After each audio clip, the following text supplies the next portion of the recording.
All right, it is 12 o'clock, so we'll go ahead and get started this afternoon. My name is Jamie Holland, and I am the president of AAF Cape Girardeau. And I wanted to say thank you all for joining us live for the Traveling During a Pandemic presentation. Before we get started, if I could have you all go ahead and switch your Zoom setting to the speaker mode, so that way you can view our presentation and our speaker at the same time. How you're going to do that is at the top right corner of your Zoom screen, there is a little icon that says View. You could go ahead and click that and then select the side-by-side speaker mode. That would be great, again, so that way you can view our presentation large, and then also our speaker, Lisa, directly next to the presentation. I'm also going to go ahead and record this webinar for you all. So if anybody has to hop off early, go ahead and do so. And then for those who could not join at this time, I will be able to provide this link, and then they can have access to the webinar at a later time that works for them. So today's speaker is Lisa Harris Boyd, and she is the founder of Life is Short Adventures. Today, Lisa is going to share with us how her love for travel transformed her life, alongside some updates and tips and tricks for how to travel during this uncertain time. I know we're all kind of sick and tired of hearing about the uncertain time, but we really might not know how long into our future this is to go, and then maybe if some of kind of the practices, guidelines, regulations are going to stay beyond the pandemic and our current history. So I will go ahead and let Lisa take it away. If you do have any questions for her, please go ahead and drop them in the chat, and we'll go ahead and address all of them at the end. All right, hand it over to you, Lisa. Okay, thank you. I'm excited to speak with you all today. I was a member for many, many years of the AAF Birmingham chapter, so I'm really familiar with your group. And Cape Girardeau was part of my territory when Verizon was my client in my previous ad agency world. So I'm familiar with the Midwest too. So today I'm going to talk about, my presentation is called Challenges, Opportunities, Trends, and Tips for Traveling During a Pandemic. I'm not going to spend as much time on the challenges and opportunities. And I also want to tell you a little bit about my personal story and how I got into travel, and just kind of my overall personal mission for myself and my business. So first of all, I'm going to start out with telling you a little bit about me and my childhood specifically. I am an only child, and both of my parents were raised in poor homes. And when they got to be adults, they chose to spend their money on travel. So we always had everything that we needed. We had a nice house, but it was not a flashy house. It was just what we needed. And my parents, they didn't spend their money on material things. They saved their money and felt that they wanted to spend it on travel and do things that they didn't have the opportunity to do as kids. They also didn't believe in saving travel for retirement, because they knew early on that none of us are guaranteed health in the future. We're not guaranteed the opportunity to travel or even to make it to retirement. So I spent my childhood with my parents exploring the country. Every summer I was in a motorhome. By the time I graduated high school, I'd been to 49 states, not all 50. During that time, the photo on the right is me right before we flew over the crater of Mount St. Helens, just a few years after it erupted. I rode in the Goodyear blimp as a child. We drove to Alaska. We did all these things that most of my friends didn't have the opportunity to do. And my dad passed away my senior year of college from brain cancer. And he didn't have any regrets in life. He didn't have any things at that time where he was like, gosh, I wish I would have done more with my life.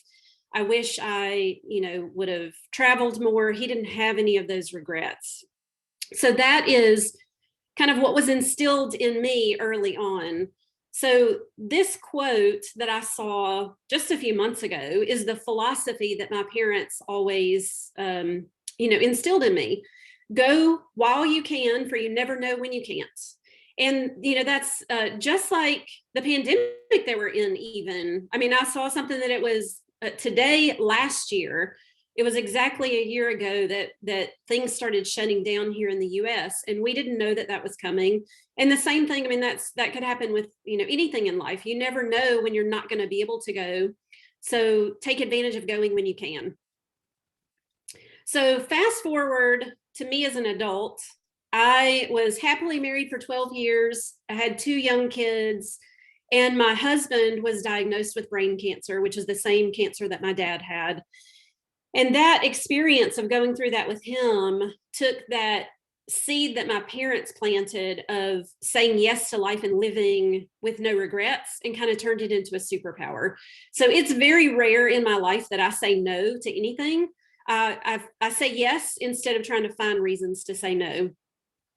So like I mentioned, I did work in advertising. My husband worked in advertising as well. We worked together at the same agency. And after he passed away, I was a single mom working in advertising, which we all know how stressful that can be. And when the clients, when you have a deadline, or when the clients call you, you have to respond and you have to be there. So it was a stressful life as a single mom with 2 young kids. I had been thinking about creating a company to help other people travel more, but I didn't really have a timeline for it. And 5 years after my husband passed away, I got to the point where I felt like I was failing at everything. I was failing at work. I was failing at being a parent. I was failing at being a friend to my friends, and, taking care of my house. I mean, I wasn't successful in any area of my life. So I was driving home from lunch one day, and I had been listening to Chip Gaines from HGTV, his book, Capital Gains. I'd been listening to it on Audible. And that day that I was driving home from lunch, I was finishing up. I got to the last chapter, and I felt as though he were speaking to me directly to me. And I'm going to share with you some of the quotes that were in that last chapter of the book. So the things, and all of these things that are highlighted, they're all within, I would say, 2 minutes of each other at the end of his book. And it's his voice. So if you're waiting for your perfect moment or for the most convenient time, could very well turn into a missed opportunity. You've been given everything you need to call the shots and to make things happen. You were built for this, so get to work. All your life has been prepping for this moment in time. What are you waiting for? Go get them. So again, I had already been thinking about starting a travel company, and I'd been, trying to think about ways that I could inspire other people, that I could have more time with my kids. And after listening to those last 2 minutes of Capital Gains, I finished driving home. I came into my house. I called my financial planner, told them I was going to quit my job, and I turned around and drove right back to work. I didn't even eat lunch. And I went into my CFO's office, and I resigned.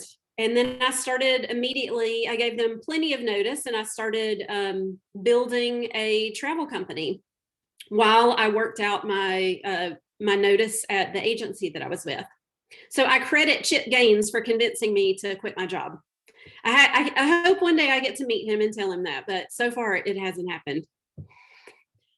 So that moment kind of kicked off 2 years for me where it was almost like I considered it, and I was very intentional about it. I considered it almost a sabbatical period in my life where I was building my travel company. I was working, I was doing, planning a few trips, but I also didn't want to overload myself. So I wanted to intentionally take a break with my kids and spend more time with them and kind of make up for lost time.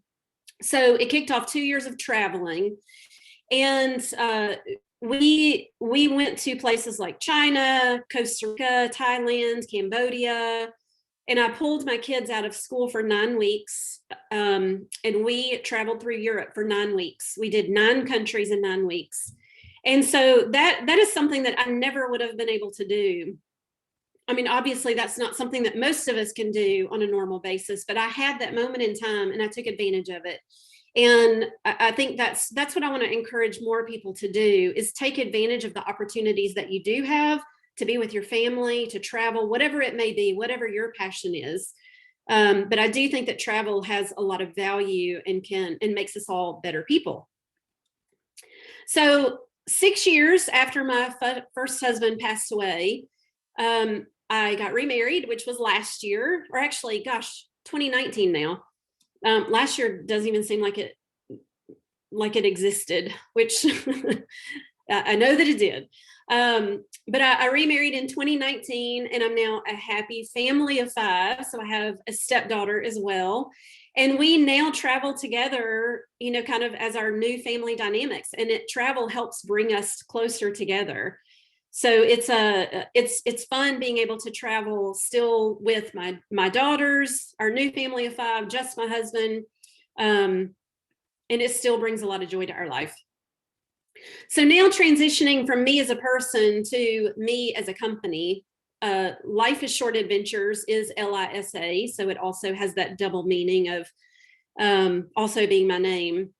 So I was originally focused on families and helping them create memories together and to take travels together sooner rather than later and not put it off until, so many people say, well, I'll travel when my kids get older. I'll travel when, whatever that situation may be, it's always, I will travel later. So my goal was to encourage people to travel now and not put it off, and to be able to help them do that and make travel easy. It turns out that my client base is very broad. I do work with families, but I also work with retired adults. I work with singles. I work with young professionals. So it's my company is constantly evolving. And also through last year, through the pandemic, I really learned the value of relationships in the travel industry.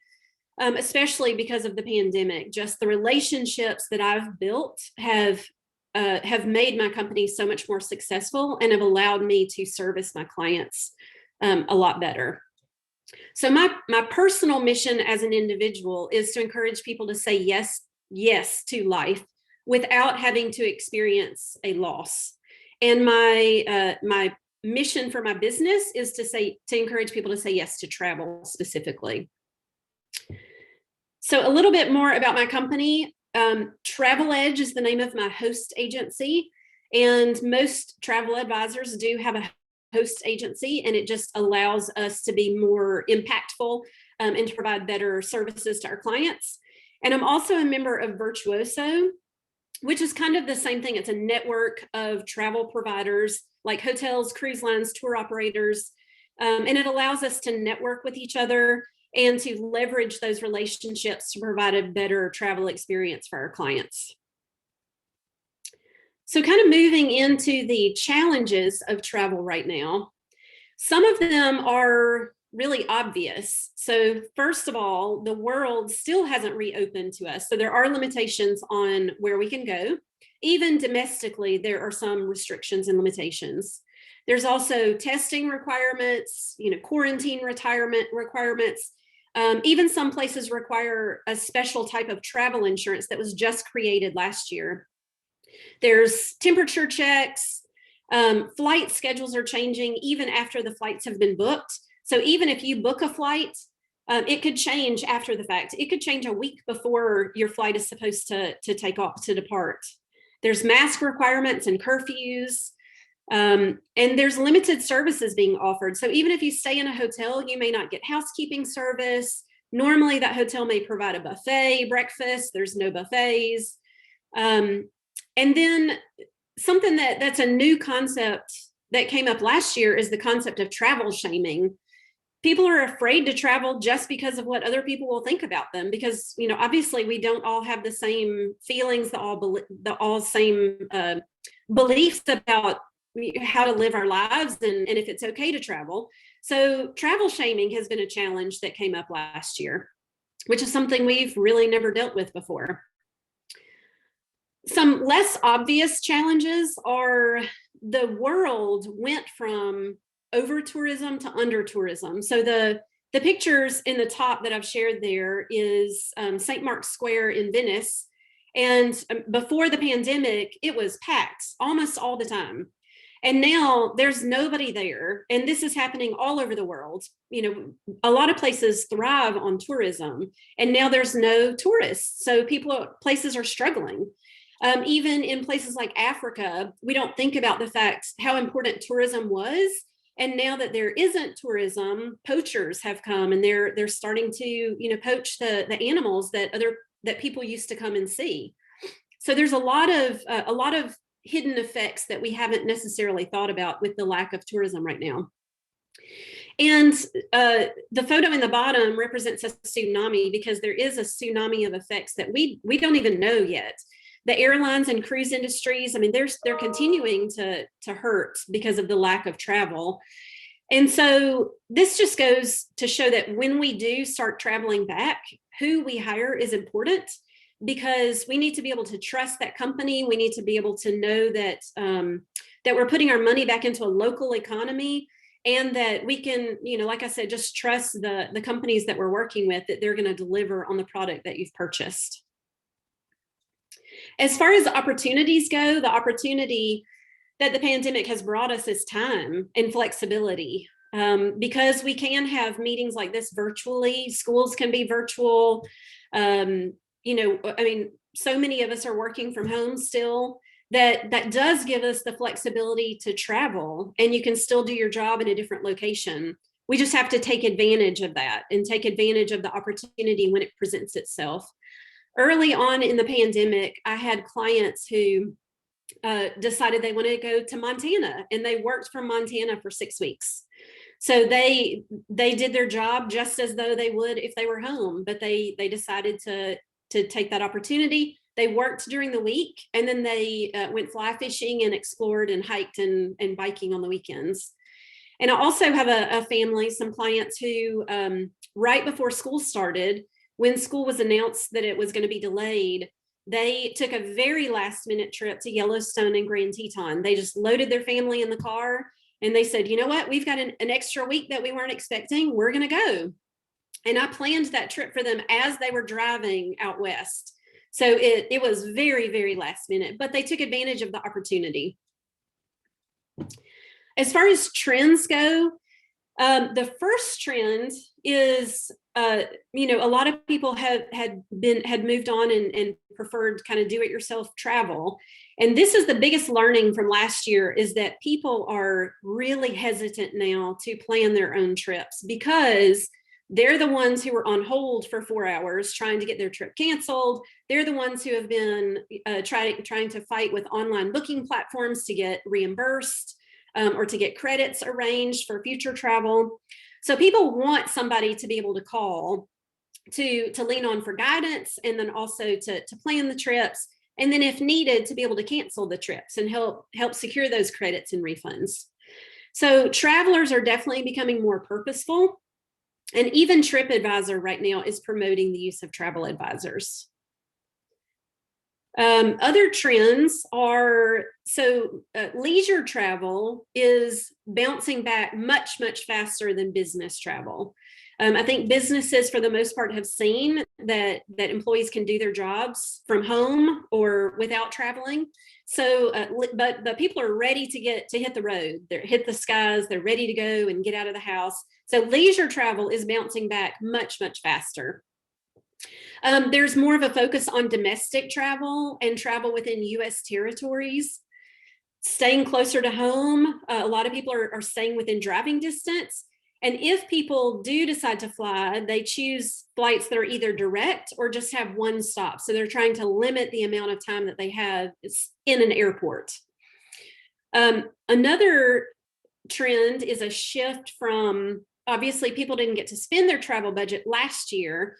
So, and some people aren't spending it this year. So they're shifting their travel budget into either late this year or even 2022 and planning a bigger trip. The rules and restrictions are changing still on a weekly basis. Just a couple of weeks ago, there was a new rule that if you leave the US, you have to provide a negative COVID test to re-enter the US. That hadn't been in place the entire last year. So that's something new. Hawaii has been changing their rules on a regular basis. And, it just kind of it's changing constantly. So we have to be on top of it and kind of know what the restrictions are. So people are spending less time planning, and they're going where they can, when they can.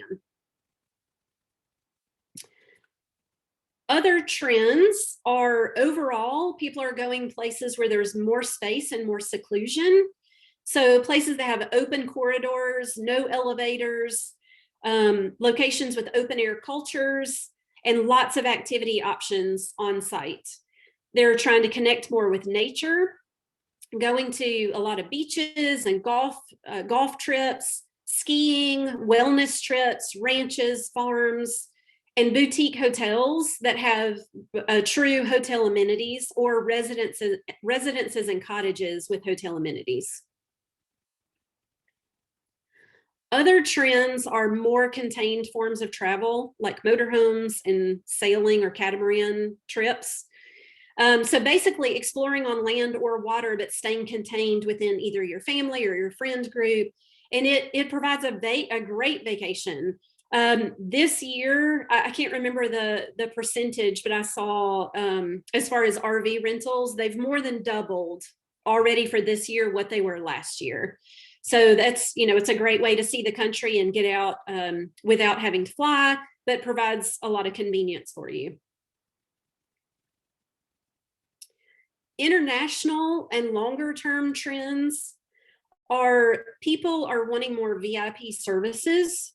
So things like private transfers when you land at an airport, private transfers from the airport to your hotel, airport meet and greets to avoid waiting in lines for customs. So you go straight from, get off the airplane and go straight to a car, and somebody else handles all the customs and your luggage for you.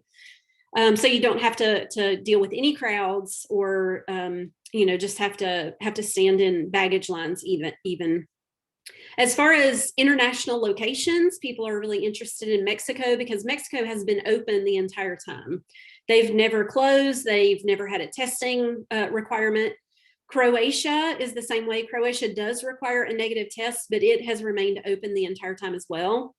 Places like Puerto Rico and the US Virgin Islands are really popular. And people that were fans of cruising before, of large ship ocean cruising, they're moving more their interest to river cruising and very small ships. So we've seen a big shift in that. So now I'm going to go through 4 specific tips for you. The first one is to be flexible. And being flexible affects several different areas. Just because everything is unpredictable right now and everything is changing on a regular basis. Be flexible with your dates if you can be. Just with the requirements, sometimes we have to shift our dates or availability.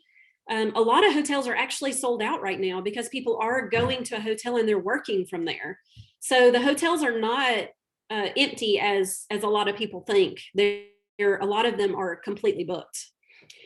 Being understanding and flexible with the airlines and hotels and tour operators, things like that. There's no buffets right now. Most hotels are not offering housekeeping service, or they only do it on request. There's mask requirements anywhere you go. Even in the national parks, you're required to wear a mask. And there's just some limited activities. Hotels also, a lot of them have removed the coffee makers from the rooms. So they just are trying to limit any things that can, could potentially lead to germs and the spread of germs. But that's just being understanding and realizing that we're in an unprecedented time. You can still have a great trip even without those things. Also flexible, make sure that you get flexible refund and cancellation policies and payment policies too, just making sure, being aware of that and making sure that whoever you're booking with is going to be flexible with you. The second tip is to be smart. So know the state and country specific restrictions and rules for visiting. Avoid prepaid and non-refundable rates. I have multiple clients who got burned with that last year. They paid prepaid non-refundable rates and they were not able to get their money back. In some cases, they were able to get a credit, but the credit has to be used by the end of this year and they're still not comfortable traveling yet. They don't think they'll be comfortable traveling by the end of this year. Look for the World Tourism Council's Safe Travel stamp protocols. It just shows that whoever you're traveling with, whether it be a hotel or an airline, that they have been deemed safe and they are trusted, they have restricted capabilities, and that they're following the guidelines that they need to follow. Also, make sure that you get travel and medical insurance. Some countries right now are requiring it, and it's not just the normal travel insurance. There is a new COVID-specific insurance that has been put in place. Places like Costa Rica are requiring that. You cannot go through customs if you don't have proof that you have this insurance. Normal travel insurance doesn't cover a pandemic, which again is something that we've never dealt with before, but we learned last year. And so, but there are ways around it. Travel insurance is still recommended no matter what. And then the last thing about being smart is to use a travel advisor. Because of our relationships and our partnerships, we're going to be able to negotiate refunds and credits and more policies than you will be able to do on your own. Also, we're the ones who are on hold if things need to be canceled or changed, not you. We also have priority access to travel suppliers. So again, just because of the volume of being a member of things like Virtuoso, the Travel Edge, my host agency, it allows us just to have more influence because we're part of a bigger network than an individual calling for the same request. We're also keeping up with all the changes, and we have tools to make the changes more easily. Another way that you can be smart is to make sure that you travel with trusted suppliers. And I have a picture of Delta here because out of the airlines, Delta by far is doing the best job of providing the best service. They have maintained their same level of quality. They're the only airline who is blocking middle seats. So even though they may be a little bit more expensive than some of the others, it's going to be worth it in the end to go ahead and spend that extra little bit of extra money to make sure that you're traveling with somebody that you trust. To give you an example of the difference in hotels, so just like Delta is the best of the best, I recommend staying in a 4 or 5 star property right now too, hotel, instead of going with a 3-star. My husband needed to go to Atlanta to visit or for my stepdaughter's volleyball tournament.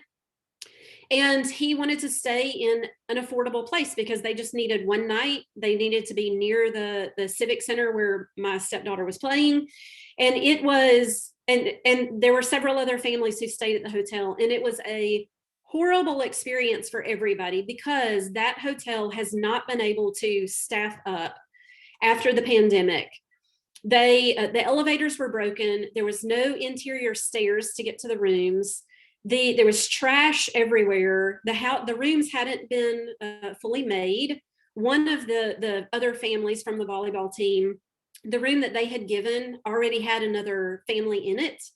That does not happen with nicer hotels because they were able to maintain their staff and their level of service during the pandemic. So just think long term.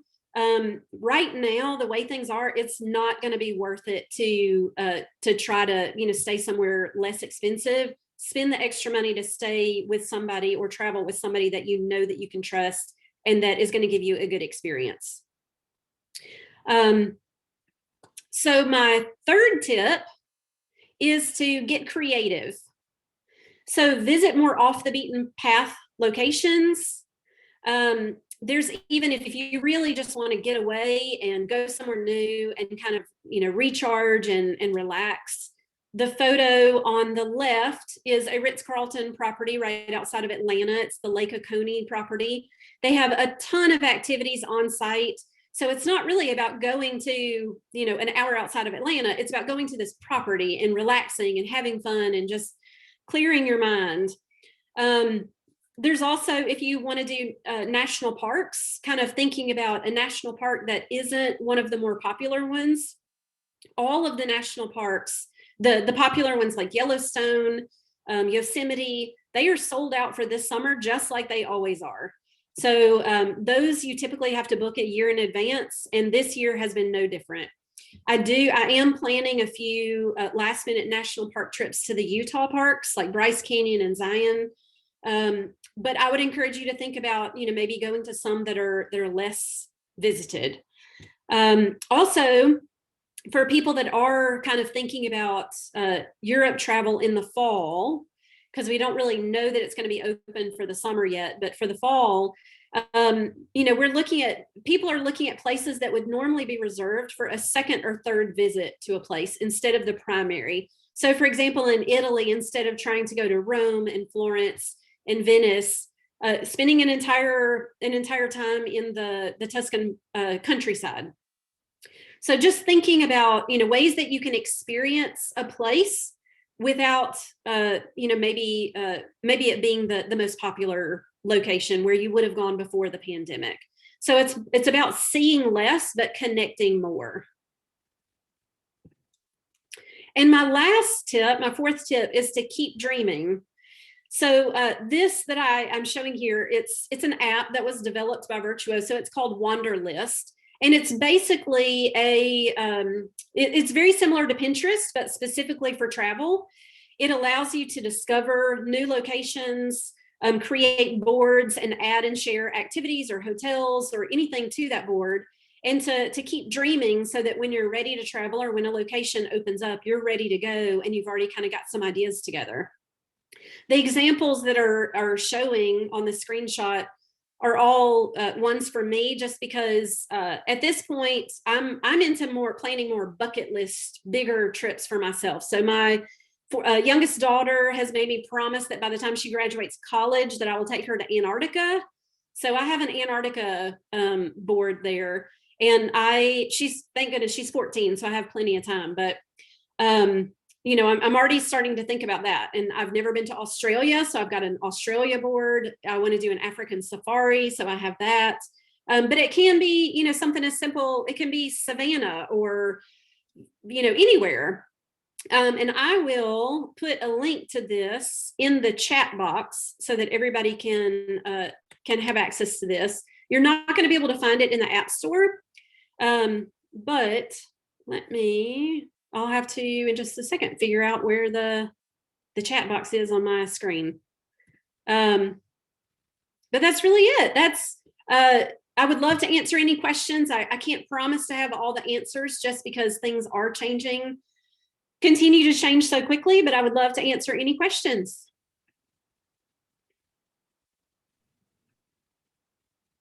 And I am putting this in the chat. Awesome. Can you hear me, Lisa? Yes. Perfect. Set a few sent my way one-on-one here. And what somebody asked is, do you know anything about the vaccine and if it will be required to travel? There's only rumors about that. There are some cruise lines, because cruises still are continuing to be canceled. So far, they're canceled through the end of May, and that may be extended longer. But there are some cruise lines who have come out and said that when they do start, that they're going to require everybody on the ship to be vaccinated. But no country has come out and said that yet. What about like airlines or hotels? Any word about that? There's been no definite answers. At this point, any talk about that has just been rumors. So it's not a requirement right now. Awesome. And then we have, will the COVID insurance be a long-term requirement? I wish I knew that. I don't know. All we know is, like I said, everything's changing so much. We just know that it's required right now for certain places, and there may be other places who add that to their list of requirements. But right now, it's only a few countries who are requiring that. Awesome. And then, do you think that the effects and trends of traveling during the pandemic will stay in place forever? If yes, which in particular? My husband has brought this up a couple of times. I do think, again, it's just speculation because I don't know for sure. I feel like the masks are going to be required longer than we are expecting them to be. I know that the CDC came out yesterday and said that 2 people who are vaccinated don't have to wear a mask anymore when they're together. But I feel like on a grand scheme that masks are going to be required for quite a while. I also think that testing is going to be required. I would say at least in the next 6 months. I don't know indefinitely. I don't think it will indefinitely because we don't have to have flu tests to travel. And I see this as being very similar to the flu pandemic 100 years ago. So I think it will eventually kind of settle out and get back to normal, but it's going to take a while. I think testing is going to be required for quite a while. I have a question. Yes. Lisa, I'm Sylvia. Nice meeting you. Nice to meet you. Did you say that coming back to the country, do we need to have the negative test or not? Yes, we do. We do. Okay. Yes. Yes. And so if you go to US territories like the US Virgin Islands or Puerto Rico, it's not required. But if you do go to a non-US territory, you do have to have a negative test to re-enter the United States. Even if you have your vaccine? Yes. Huh. Yes. That makes sense. Yes, because that doesn't mean that you're not going to be infected. So right. And that is a fairly new thing. I can't remember now how long it's been since that was put into place. It's only been 3 or 4 weeks though. Okay. And a lot of this goes back to having trusted suppliers that you work with. Most of the 4 and 5-star properties all around the world or anywhere that allows US travelers like Mexico, Costa Rica, they're offering vaccine testing on site. So if you stay with a 4 or 5-star hotel and outside of the country and you're going to be flying back home, they will test you there on property. So, and they scrambled and they got all that into place within 48 hours because they still want US visitors. What would happen if you don't bring the negative test? Like if, let's say you forgot or something, do they have a place in the airport where they test you or not? No, the testing is all on your own. There are very, very limited airports that provide testing.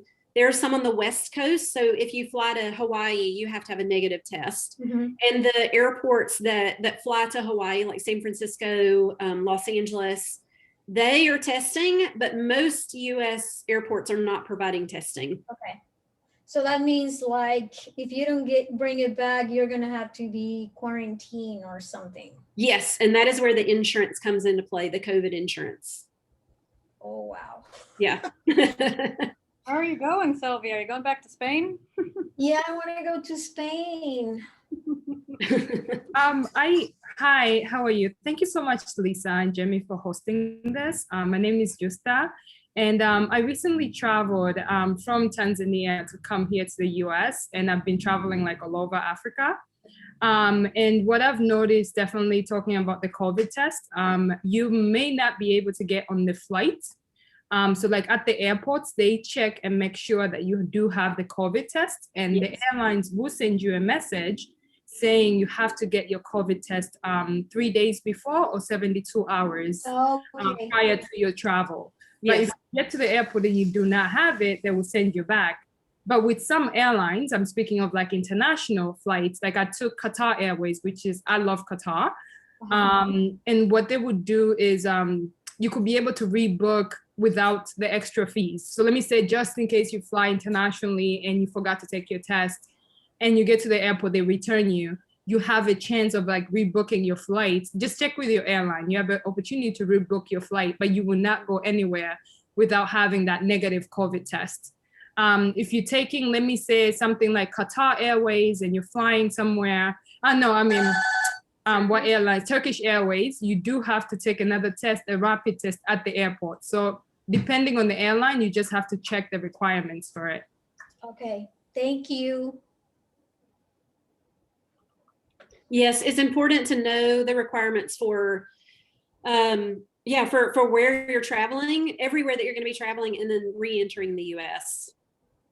Because you definitely don't want to go somewhere and get stuck and not be able to take your flight or get to your location or return home. It is almost like you have to have like a couple of days when you're coming back just in case they change the date, right? Yes. Okay. Yes. And every country is different. I mean, their requirements are different. There are some countries who require tests within 48 hours of departure, and some require 72. So it varies. It varies greatly by country, and in some cases by state. Okay. I actually have a personal question about travel insurance. So last year, right before this time, my husband and I were supposed to take our honeymoon to the south of France. And obviously, with everything, it got shut down.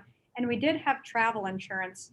So the cruise line itself reimbursed us after, I think they rescheduled us for a third time, just said, you know, you can have this for 2022, or we'll just give you your money back.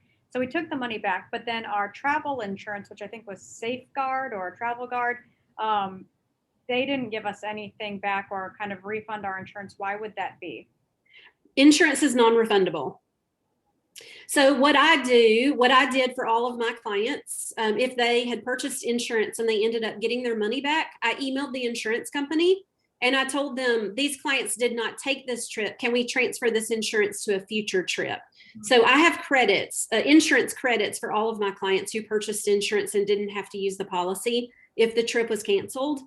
So that their insurance, even though it's non-refundable, it's going to be able to be applied to a future trip. Mm-hmm. Now I need to look into that. I was like, I need insurance for insurance. Yeah, unfortunately, if you didn't email them before your trip date, they probably will not let you transfer it. So you have to email them before the trip departure date to let them know that you didn't take the trip and then you want to use it as a credit. I'm thinking that we worked with an agency as well, travel agency, which I fully recommend as well. They were on the phone forever and just during a I mean, it kind of goes to show that you never really know what's going to happen in the world, and right. you should be prepared. So that was great for me. Another question here. It says, for talking about business or travel shaming, have you heard much about travel shaming from like a business standpoint? I know personally my company has been traveling a little bit just because in-person meetings are better. For other parts of the country, is that seen as being negative? Does it have a bad reflection on the company? I haven't seen anything from a business standpoint. I mean, from a travel industry standpoint, we've struggled with it. And I have a large network of travel advisor friends that I talk to. And I mean, we all took a hiatus from social media for a while, or we were, not promoting travel, but just kind of promoting dreaming about travel. So, but from outside of the travel industry, I haven't seen or heard any issues with travel shaming. I've tried to stay on top of all of that, and I haven't seen anything. Mm-hmm. I agree. And then, do you feel that the media and social media has kind of blown up what it's like to travel right now, with maybe some false news or just, making people more scared? What do you think the impacts of media and social media are during travel at this time? I mean, that's a hard one. It's a tricky question. Because I do think that, obviously back in, November, December, when our cases were so high, my family, we took a trip in November and we were waiting until the very last minute to make a decision. And we ended up deciding to go, but the CDC just the week before had put out a notice saying that they, encourage people not to travel over Thanksgiving, not to travel during Christmas. But we ended up still taking our trip just because we were going to an outdoor location. We weren't going to be around a lot of people. And I think the media, I think they were accurate in, reflecting the importance of being safe. But at the same time, I think it comes down to, individuals' comfort level, because people's comfort level during this pandemic have been from, very conservative to, not concerned at all. So, I mean, of course, I think social media and media impacts everything. I think it's up to us to interpret and kind of, filter through what that means to us. I agree. Yep. We live in a time where media can potentially dictate a lot of what's going on out there and how people feel. So yes. I think what it sounds like is, if you're comfortable and if you take the steps to prepare adequately, that if you're wanting to travel, go ahead and take that risk and get the reward. Right, right. And bring your computer Yep. Yes, because you have to work from there. definitely bring your computer. And there are a lot of hotels all around the world have created a new form of long-term stays. So you can go, a lot of them have created classrooms on their campus too, so that kids can go, if you do want to have a longer stay with your family, they'll give you an office to work from. They'll give you discounted rates if you're going to have a long-term kind of, business Wow, that stay. is great. Yeah, and then for kids, there's new classrooms in hotels that were never, that they didn't even exist before, and they have small individual rooms that they've built just in the past 6 months to a year, so that if families want to go, the Four Seasons Orlando, for example, I just toured their classroom. It was in October. And it's a classroom area that they built, and a lot of hotels have done the same thing, so that your family can go, and instead of staying for a week, you can stay for 4 weeks, and you basically live on the property, and you have an office, your child has a classroom, and you have a home to go back to. And it's all right there on the same property. That is great. Yeah. So hotels have done a really, really good job of kind of, I think everybody has, of reinventing themselves and coming up with solutions to get around, the challenges.